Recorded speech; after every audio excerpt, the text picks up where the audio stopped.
Bonjour, nous sommes devant la Tour des Anglais à Pennerf, en Damgand.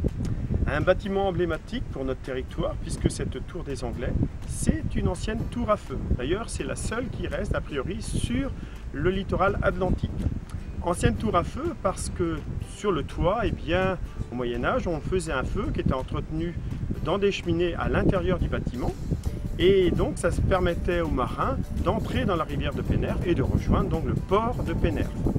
Alors cette tour à feu qui fait à peu près 15 mètres de hauteur, qui est inscrite maintenant au monument historique, eh bien cette tour à feu, la datation n'est pas facile. En effet, on a un écrivain qui en a parlé vers le XVIIe, XVIIIe siècle et qui parle d'un bâtiment construit sous le règne de François Ier.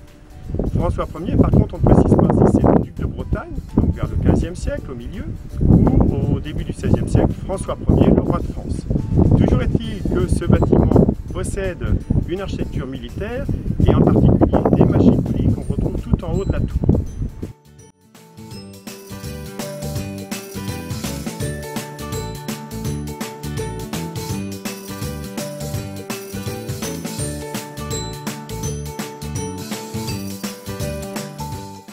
Nous voici arrivés à Pennerf, au port de Pennerf. Comme je vous le disais tout à l'heure, la tour des Anglais guidait les marins jusqu'à ici, jusqu'à cette cale de Pennerf.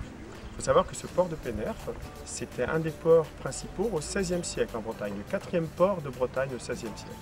À l'époque, on avait peu de pêcheurs, on avait essentiellement des marins qui s'occupaient de faire transiter des marchandises. C'était aussi bien le sel et les céréales qui étaient produites ici, mais on importait également à Pennerf des pierres, de l'ardoise, des vins de Bordeaux et autres.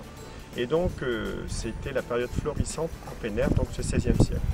À partir du XVIIIe siècle, on va commencer à voir apparaître les salines, et avec le XIXe siècle, c'est l'ostréiculture qui va dominer. Aujourd'hui encore, on a de nombreux ostréiculteurs qui produisent l'huître de Pennerf, qui est une des huîtres les plus appréciées dans notre région. Et donc, pour les randonneurs, vous avez également le GR 349 qui passe par Pennerf. Et vous avez également, bien sûr, le circuit de randonnée du littoral damgannais qui passe par Pennerf. Donc pendant l'été, c'est un site que vous pouvez découvrir également, puisque sur le port ici, vous avez un canon qui provient de la bataille des Cardinaux de 1759, un des bateaux coulés lors de cette bataille des Cardinaux.